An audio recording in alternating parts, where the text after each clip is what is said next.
Silver Echo, le podcast, vous présente Parole d'expert, un podcast enregistré lors du Festival international Silver Echo Bien Vieillir 2023 au Palais des Festivals de Cannes. Cet épisode est consacré au label HS2, avec la participation de Ariane Binet-Prévost, responsable développement national du label HS2 chez APAV, Dorothée Ferreira-Garcès, présidente d'Indépendance Royale, et Thomas Meunier, directeur des relations institutionnelles d'Héraclide.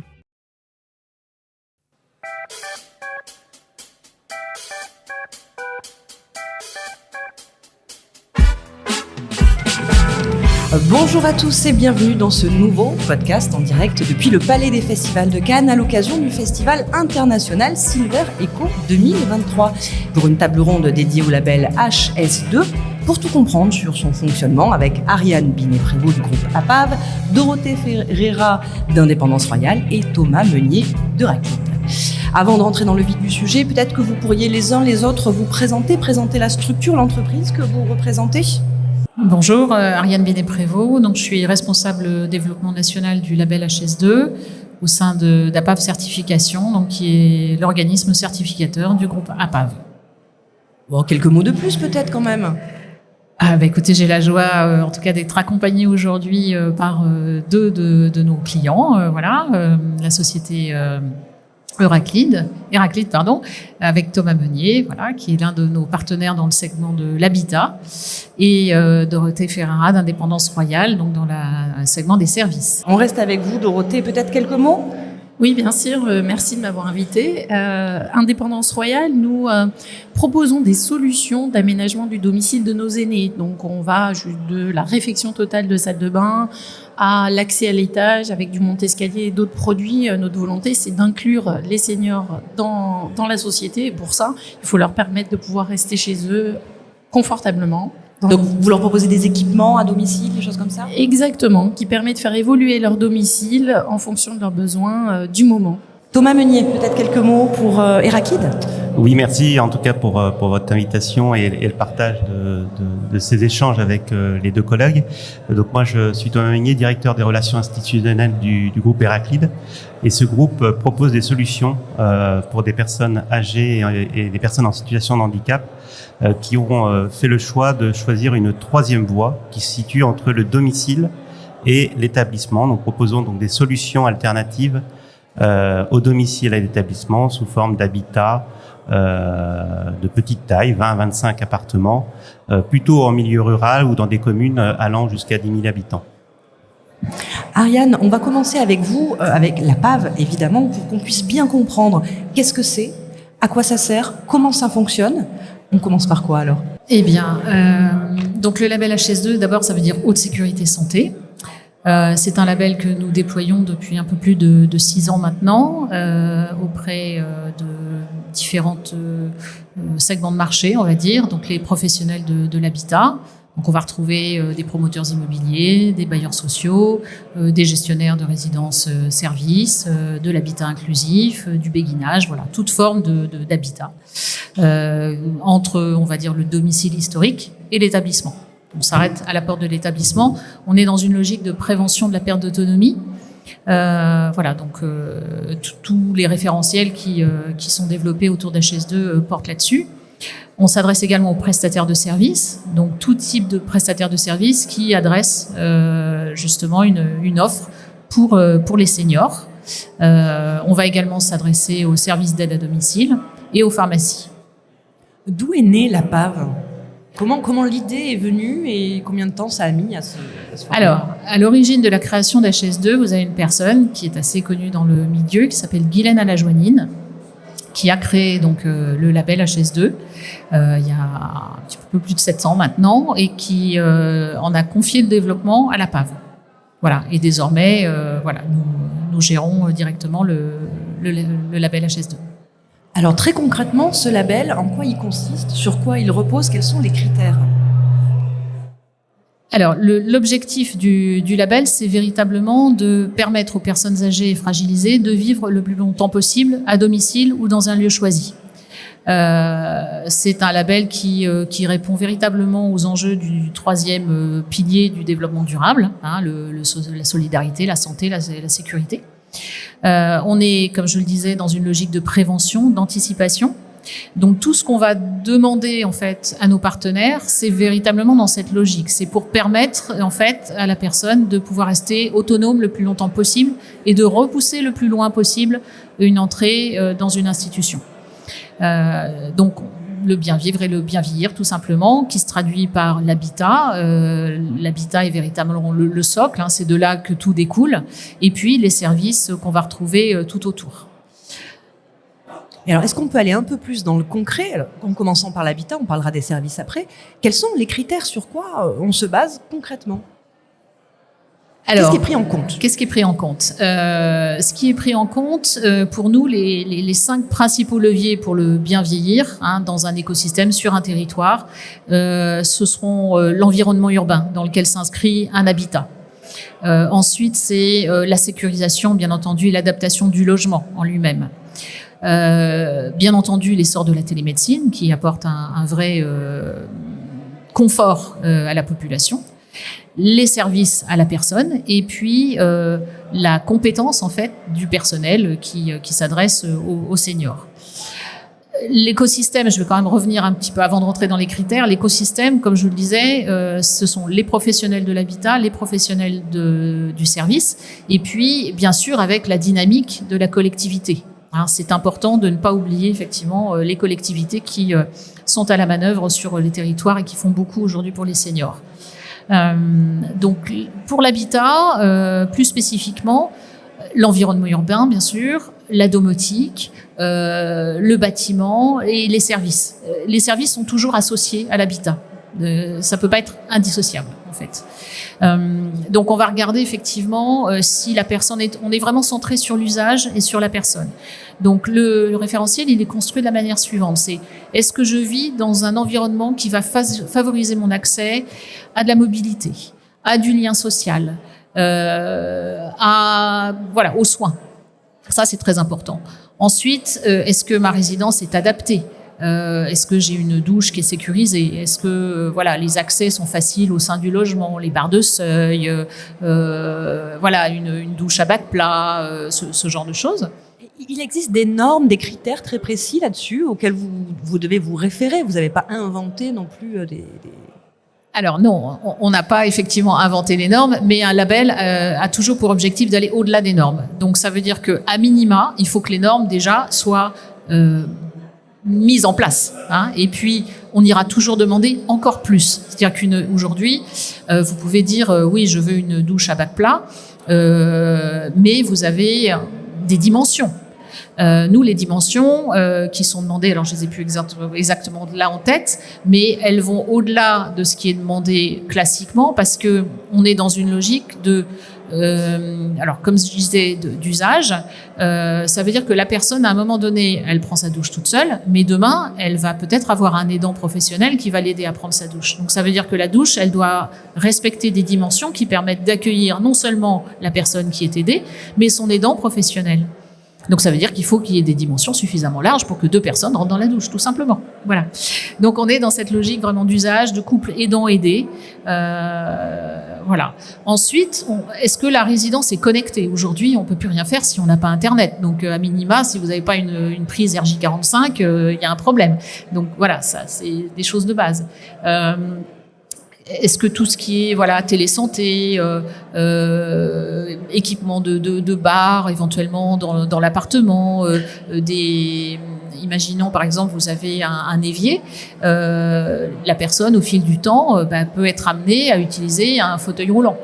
Donc ça veut dire que sous son évier, il faut que ce soit mobile, parce qu'au début peut-être qu'elle avait des placards, mais à un moment donné elle va être obligée d'être en fauteuil roulant, donc de passer les genoux dessous. Donc ça veut dire que ce meuble-là doit être mobile. Même chose pour la salle de bain. Vous voyez ça, on est aussi dans une logique d'évolutivité au fil du temps, effectivement, et d'éventuelles pathologies qui vont peut-être se déclarer ou pas. Mais en tout cas, il faut pouvoir être force de proposition et en capacité de répondre aux besoins à l'instant T.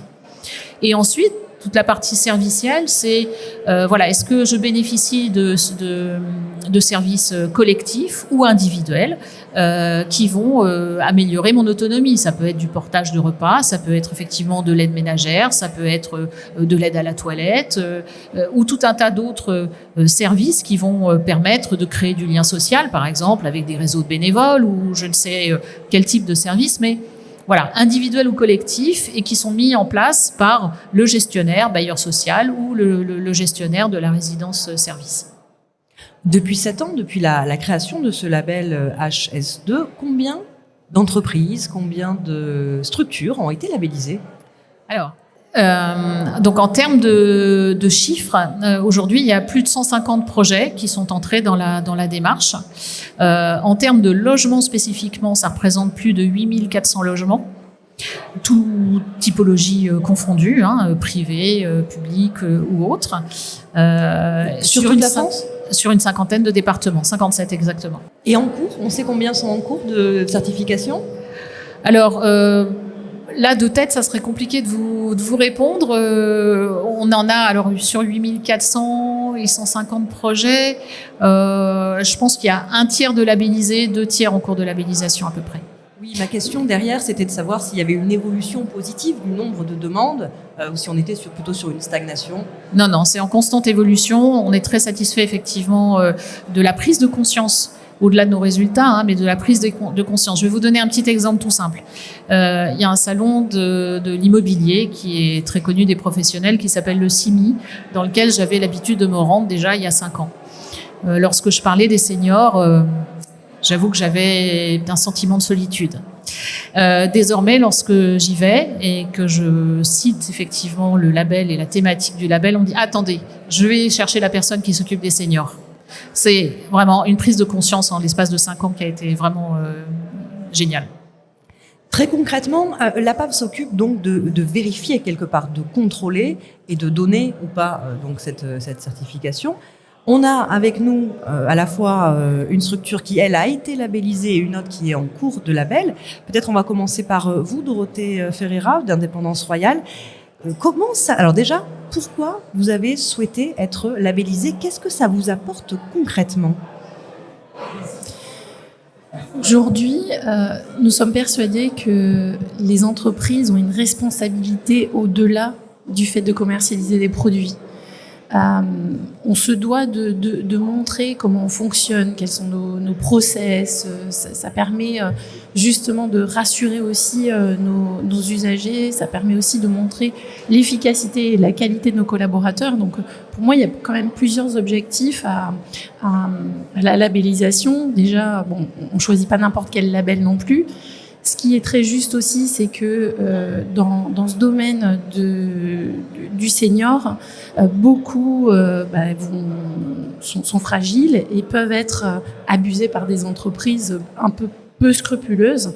Et je trouve que le label permet de mettre en lumière des entreprises qui fonctionnent bien, qui ont une éthique, qui ont une organisation, et que le cœur du sujet de ces entreprises-là sont vraiment les usagers, leur confort, leur bien-être. Et pour nous, c'est très important. Et autre chose, mais qui est plus propre à l'entreprise, c'est qu'on a une fierté de nos collaborateurs de rentrer dans cette démarche-là. Ça nous permet à nous aussi de nous challenger parce que forcément, il y a tout un parcours, il y a des documents, il faut qu'on monte notre process, notre façon de fonctionner. Donc ça nous oblige aussi à nous interroger sur notre façon de fonctionner et de faire le point sur ce qu'on est. Donc il y a 2 intérêts pour l'entreprise.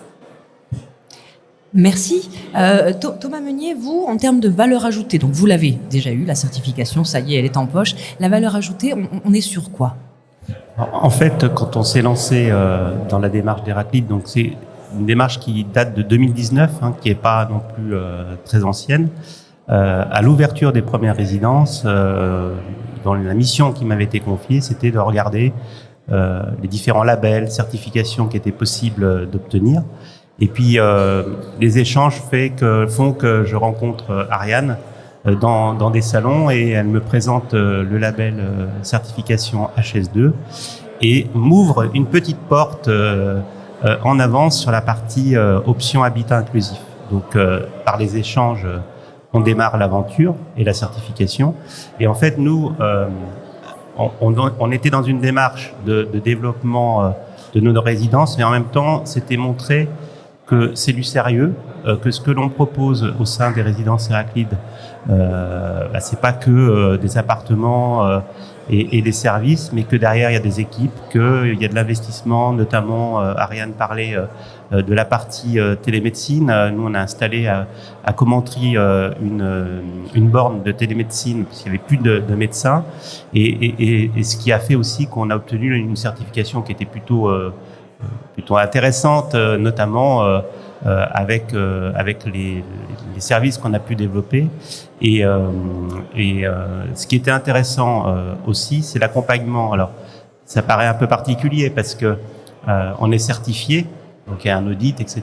Mais on a aussi un accompagnement entre guillemets d'APAV certification qui nous recommande aussi un certain nombre de choses, qui nous permet aussi de nous projeter pour la suite, puisqu'on a été certifié pour une des premières résidences et là on s'engage avec APAV certification pour continuer sur d'autres résidences en prenant en compte les éléments que l'APAV nous a donnés sur la première résidence pour la faire évoluer et même anticiper la démarche pour que on obtienne l'ensemble des alors je sais plus comment on appelle, Marianne me le dira, mais en tout cas qu'on ait le maximum de points.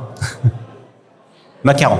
Donc vous rejoignez Dorothée sur cette idée de sérieux, de gage, de valeur sûre et sérieuse de la part de cette certification. C'est pas le cas de tout ce qui peut avoir lieu sur le marché. Donc il y a vraiment un gage de crédit, de sérieux. Vous parliez des différents types de labellisation, de certification qu'on peut obtenir. Je vous redonne la parole, Ariane. Quelques mots là-dessus. On peut être certifié partiellement, complètement. Il y a des étapes. Racontez-nous un peu comment ça se passe. Alors, en fait, pour l'ensemble des catégories de clients qu'on peut avoir, le principe, c'est effectivement de suivre un certain process. La première étape, c'est une sensibilisation au référentiel avec l'un de nos auditeurs qui va venir décortiquer tout le référentiel, expliquer les attendus, le principe de notation. Une fois que ça c'est fait, si on parle d'habitat, il y aura forcément un audit documentaire. C'est-à-dire qu'en phase conception, vous avez effectivement là nos auditeurs qui va étudier les plans pour identifier si il y a des points à vérifier ou pas, ou si tout va bien, ou voilà. En général, il y a une partie qui va, et puis les services, forcément, c'est beaucoup plus loin dans le temps, donc ça reste à ce stade-là de l'intention. Mais donc, il peut y avoir effectivement des recommandations, en tout cas, de points de vigilance. Quand on parle des services, on va passer directement entre la sensibilisation à l'audit initial. Et là, effectivement, donc l'outil, le référentiel, qui comprend une centaine de critères, aura été expliqué. L'organisme candidat aura eu le temps de s'auto-évaluer, de se dire, je me situe à peu près à tel niveau et je souhaite éventuellement, par exemple, je me sens confortable par rapport aux critères du premier macaron, mais je voudrais tendre vers le deuxième, voire le troisième. Donc, je vais prendre un certain laps de temps pour mettre tout à niveau en interne pour pouvoir présenter les éléments de preuve à l'auditeur lors de l'audit initial. Donc ça, c'est quelque chose qui peut se passer dans un laps de 3 à 6 mois pour un prestataire de service. Pour l'habitat, c'est plus long puisque l'audit initial n'intervient qu'à l'issue de la livraison du bâtiment. Donc on sait qu'un bâtiment, en général, c'est 2 ans de travaux. Et nous, on fait en sorte que l'audit initial soit réalisé 6 mois après la livraison, parce qu'il nous paraît très important que notre auditeur puisse échanger avec les habitants pour qu'ils aient eu suffisamment de temps pour prendre leur marque et restituer un ressenti par rapport aux critères et aux questions de l'auditeur. Voilà. Et 2 ans après, on revient pour faire un audit de suivi. Alors Ariane, je vous ai vu tiquer lorsque Thomas Meunier parlait d'accompagnement. Vous préférez parler de suivi parce que en termes de certification, vous pouvez pas être à la fois, sanction et accompagnement. Dites-nous un petit peu plus sur ce suivi. Alors, en effet, en tant qu'organisme certificateur, on peut pas être jugé partie. Donc, le référentiel en lui-même est l'outil qui accompagne l'entreprise. Voilà. Entre le moment où la sensibilisation est faite avec l'un de nos auditeurs et les audits, il n'y a pas d'échange entre APAV et le client, puisque c'est à lui de mettre en œuvre un certain nombre, tout ce qu'il faut pour cocher les critères et être bien noté pour chacun d'entre eux. Donc, il n'y a pas effectivement d'accompagnement. Nos clients peuvent tout à fait faire appel à des sociétés externes pour être accompagnés en AMO, en AMU. Bien sûr, là-dessus, il n'y a aucun souci, mais c'est pas nous qui le faisons. Dorothée, est-ce que vous, justement, vous avez été tentée d'être accompagnée, peut-être par par une société, une structure qui vient un peu vous challenger et vous aider à avoir cette certification? Comment vous voyez ce suivi? Là, on en est aux prémices de la certification. C'est quelque chose qu'on peut envisager, mais là, on collecte les informations, on fait vraiment un bilan de notre organisation. On a quand même des équipes plutôt bien organisées. On a un DPO dans l'entreprise, donc on a déjà une démarche puisqu'on rentre dans le cadre de la RGPD. Donc tout ça fait que, pour le moment, ce n'est pas envisagé, mais ça peut l'être. Pour qu'on puisse se rendre compte, si d'autres entreprises souhaitent également être certifiées, combien de collaborateurs ça mobilise chez vous en interne? C'est une question assez difficile pour y répondre exactement, parce qu'en fait, c'est pas du continu. Ça rentre dans une démarche naturelle de l'avancée de l'entreprise. Donc, on a une personne qui collecte, donc forcément, qui va impliquer les autres collègues, puisque toutes les parties prenantes de l'entreprise sont sollicitées. C'est vraiment un projet d'entreprise. Donc, c'est compliqué de vous dire en nombre de personnes, puisque tout le monde est investi. Ça prend pas tant de temps que ça quand on est déjà bien organisé. Thomas Meunier, chez Héraclide, c'est à peu près pareil? Moi, je rejoins complètement Dorothée sur son intervention. En fait, nous, on a mobilisé l'ensemble de l'équipe à tous les niveaux. On a un directeur construction qui avait plus des éléments techniques à évoquer avec la PAV. On avait une directrice sociale qui était plus sur le pendant accompagnement de projet, etc. Donc, en fait, c'est au fil de l'eau qu'on intervient, et par moment, notamment sur la partie audit sur site, où là, on mobilise le directeur de la construction, la directrice sociale sur un temps donné, et après, on le fait plus en lien. Juste pour revenir tout à l'heure et préciser sur le terme d'accompagnement, c'était plus comme Ariane l'évoquait, c'est-à-dire que à la fin de l'audit, pour une entreprise comme la nôtre, toujours intéressant aussi de se remettre en question et de se projeter en disant c'est très bien, on a eu 3 macarons ou 4, mais l'idée c'est qu'est-ce qu'on peut faire encore derrière pour s'améliorer, et que pour la prochaine on en ait 4 au lieu de 3. C'est plutôt dans ce sens de suivi conseil, d'audit qu'accompagnement. Voilà. Et alors pour vous, la prochaine étape, c'est quoi? C'est 4 macarons. Non, la prochaine étape, on est en discussion avec la PAV certification, c'est que sur la partie des commentaries, c'était une expérimentation, on voulait tester, on voulait pourvoir, et là derrière, on est en train de le regarder pour certifier les autres établissements, et on est en train de le discuter avec la PAV. Ariane, globalement, les entreprises vivent à peu près le même parcours, la même expérience que Dorothée et Thomas? Oui, c'est tout à fait le reflet du quotidien des autres entreprises, effectivement, à l'identique, avec toujours effectivement cette idée d'amélioration continue qu'a mentionné Thomas, de fédérer les équipes de l'entreprise. C'est aussi important, c'est aussi un outil qui sert en interne aussi bien qu'en externe, à valoriser effectivement les actions qui sont menées, à rassurer à la fois les bénéficiaires, leurs aidants et aussi les parties prenantes financières, qui est un point non négligeable. Lorsqu'un financier donne son OK effectivement pour investir dans tel ou tel projet, il n'a pas nécessairement les ressources après pour aller vérifier du bon usage de ses deniers. Donc c'est important aussi pour lui d'être rassuré sur une démarche qualité sociale, sociétale, collaborative qui est mise en place et qui est attestée par une tierce partie indépendante. Est-ce qu'il y a des évolutions qui se profilent au sein de la certification pour vous? Alors sur HS2 en particulier, on a fait évoluer effectivement nos référentiels. On regarde ça de très près parce que les normes évoluent, la société évolue aussi. Donc nous avions pour le référentiel Habitat par exemple une version qui datait de 2017. Entre deux, il y a un certain nombre de normes qui sont apparues.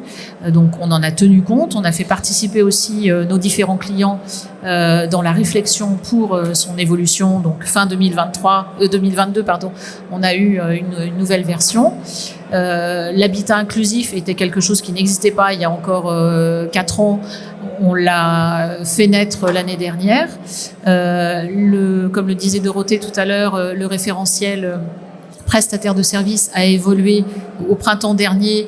On y a ajouté un certain nombre de critères justement sur l'éthique commerciale du prestataire de services parce qu'il y a un certain nombre de choses qui vont arriver en 2024, la prime adapt, sans la nommer.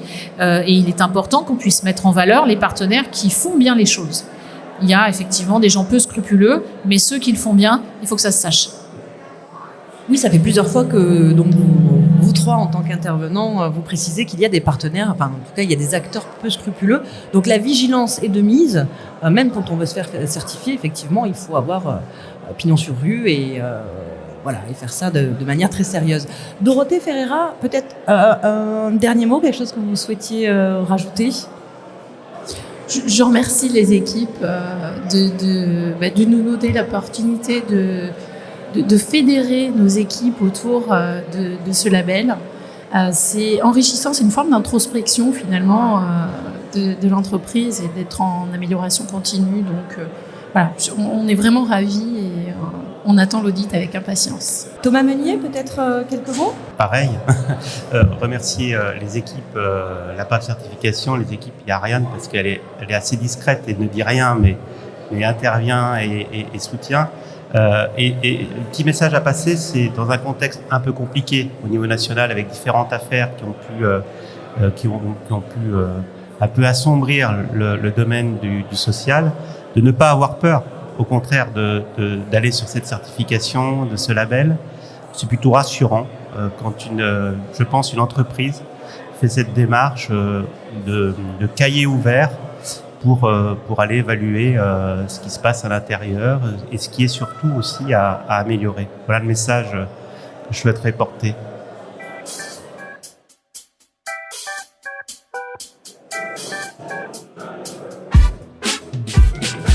Merci à Ariane Binet-Prévost, Dorothée Ferreira et Thomas Meunier pour leur participation.